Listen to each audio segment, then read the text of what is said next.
Test and see how good I am. I am the Lord. Test and see how good I am. I am the Lord. Test and see how good I am. I am the Lord. Hello everyone, welcome to IMPG podcast. I am your host, Mike Tshimbadi, and I am honored and it's such a grace to have a special guest today. I'm going to let himself to introduce himself. Hey everyone. My name is Ngoyi. I'm excited to join you today. Yes. Sir. Thank you for your time and thank you for taking the time to speak to us. You know, there's so many people here at IMPG. They know you as a singer. They know you as someone who ministers to us every week. But going back to your childhood, going back to how you grew up, right?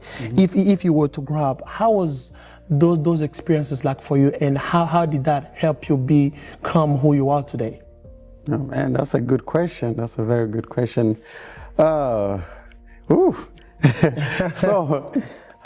yeah, actually, I feel like the childhood memories, they're one of the best ones, actually. Okay. They're one of the best. Okay. I wouldn't say like entirely, but some of the best times that I've lived as like being a child, and I grew up in a family. It's a big family. We're a big family. I have a lot of siblings, and growing up in such a big family, full of love, caring, and moving from one place to another. Born in Congo, but I didn't grow up there. So we ended up moving to Zambia. Okay. Stayed there in Zambia for a while. I started school in Zambia, like kindergarten. Okay. That's where I started in Zambia. And then from Zambia, we moved to Zimbabwe. Okay. So from Zimbabwe again, life as usual was normal. My dad is like a businessman. He carves like woods and all those stuff. Okay. And just the love around me, it kind of like shape who I am. And the other thing that I appreciate with my parents is that they were pushing us when it comes to church. Like we never miss like a Sunday. Okay. Going to church, everyone was a must. Like on Sunday morning, everyone wake up early in the morning, get ready, and you just see people walking around the house. Everyone, this person on this side, and then and we go to church, and all of those things, they kind of like shaped who I am. Growing in a family that loves God, and we pray and we sing together. It was a joyful moment. Hearing that, I can definitely recognize a household, an African household, where you kind of just have to go to church on Sunday. It's like a custom. It's a custom for everyone. And speaking of family, you're talking about your parents. You're talking about how you grew up, and I see that you have a ring. So you want to tell us a little bit about your wife, and maybe you have kids. Yes, man. Wow, blessed with the most beautiful woman in the world. Wow, she's a most caring person. Actually, I met my wife back in high school. Oh, that's when we started dating. Yeah. Okay. So we started dating back in high school in our senior year before graduation, and we went to prom together. Okay. And from there, that's how we've been together. And by the grace of God, we were able, I was able to pay her dowry. Yeah, Man. I get it. Yeah. So I was able to pay the bridal price, and then we did our wedding back in 2021. Okay. So I got married, and the Lord has been so faithful. We have 2 kids, a daughter and a son. Okay. There's 2 little ones, but those little ones, they're how I can say, they're something else. It's full of joy, full of blessing. Yeah. So I'm married. My wife Julia, and we have 2 kids. That's so great. In just hearing talking about how you met with your wife all the way from high school, where at the time she wasn't your wife yet, but all the way from high school all the way until you guys got married. That in and of itself, it's such a story that I can imagine. You have so many memories and stories that can come off of that, right? That's so great. And trying to pivot more towards, your calling and what you do nowadays. Like I was mentioning earlier, a lot of people know you as a musician. A lot of people know you as a minister. Can you tell me a little bit about that when it comes to you? Oh man, good question actually.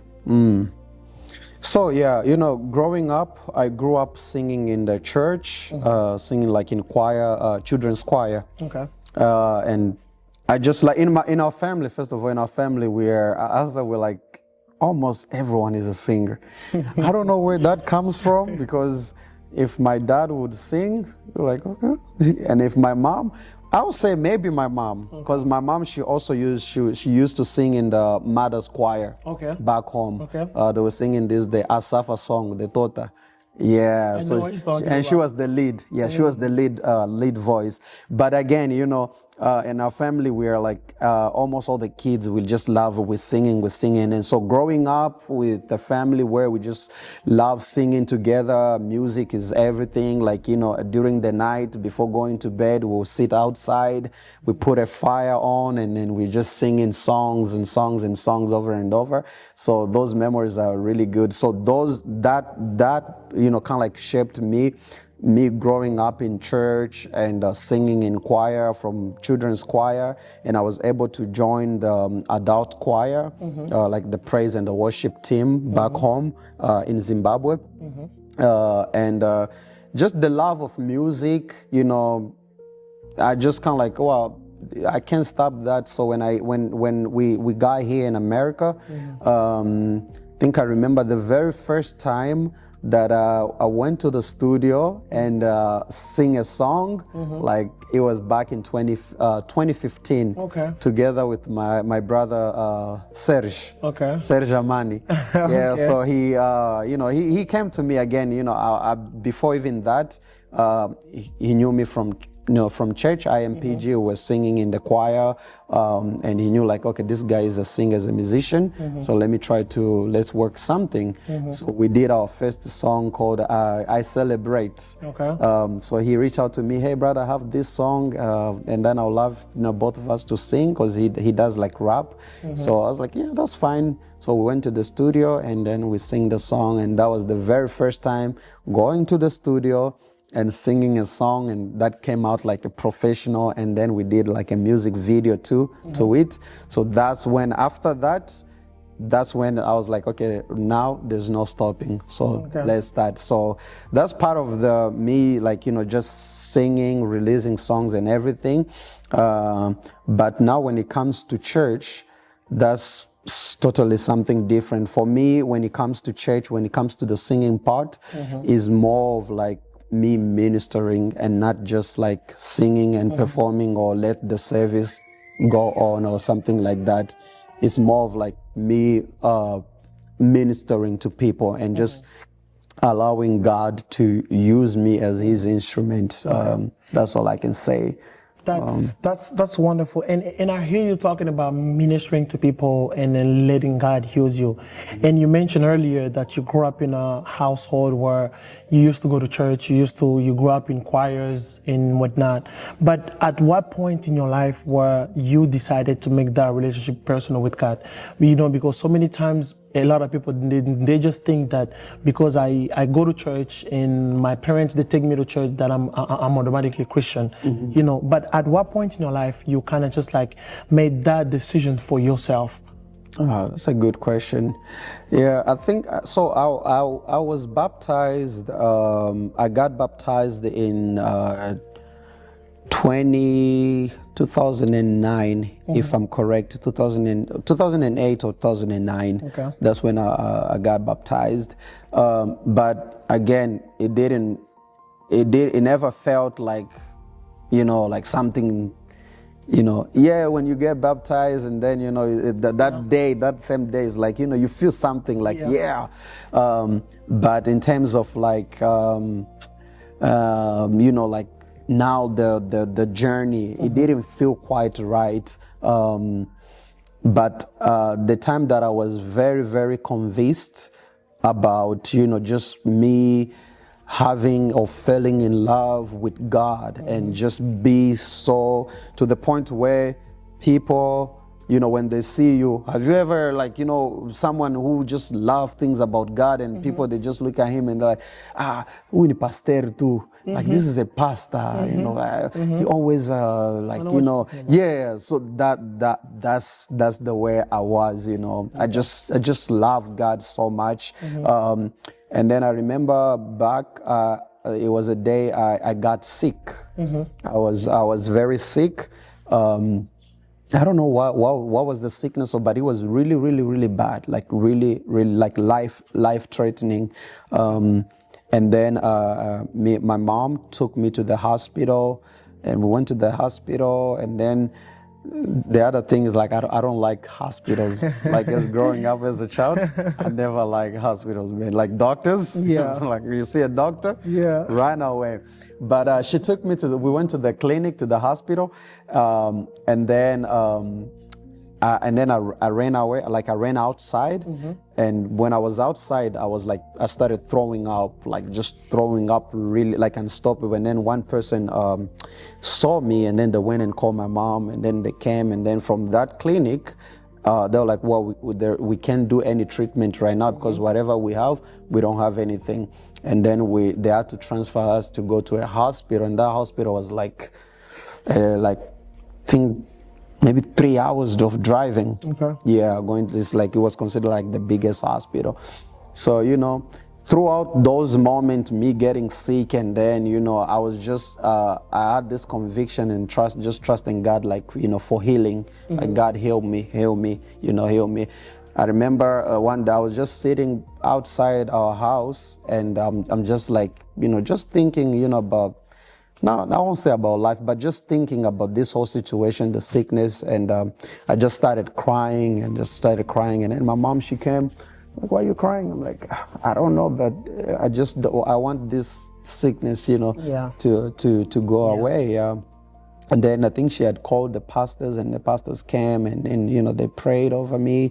They prayed, and then after that, I think like the next or 2 days, I started feeling good. So that like just kind of like proved to me that, you know, there is a God that hears, there is a God that heals, and from that, since that day, you know, I just like, you know, my life is about you, God. Like I made this covenant with God, like God, I want to serve you my whole life. Okay. That's so great, because one thing for sure is that there is a God. There is a God who heals. There is a God, you know, that we serve, and then He's always there to help us in those moments. And I do want to go back a little bit in what you said earlier about you felt like, you know, you want to give your life to God, and you want to give you want to serve God in a way. So and we mentioned earlier that you're a minister in terms of, like, you know, you sing, you minister to church and whatnot. What was, at what point did you realize the calling of God to minister or to be a singer? That's a good. I think it took me a while to actually like really differentiate, just singing and ministering. So I think I've been singing in the church for a very long time. Like I'll say my whole life I've been singing in the church. But I think I'll say probably like 4 years ago, like from today, like four years back, that's when I had now this conviction of, now I want to. So it's not about like me trying to play with my voice, but more of like now I want to minister to people, and it's like not caring.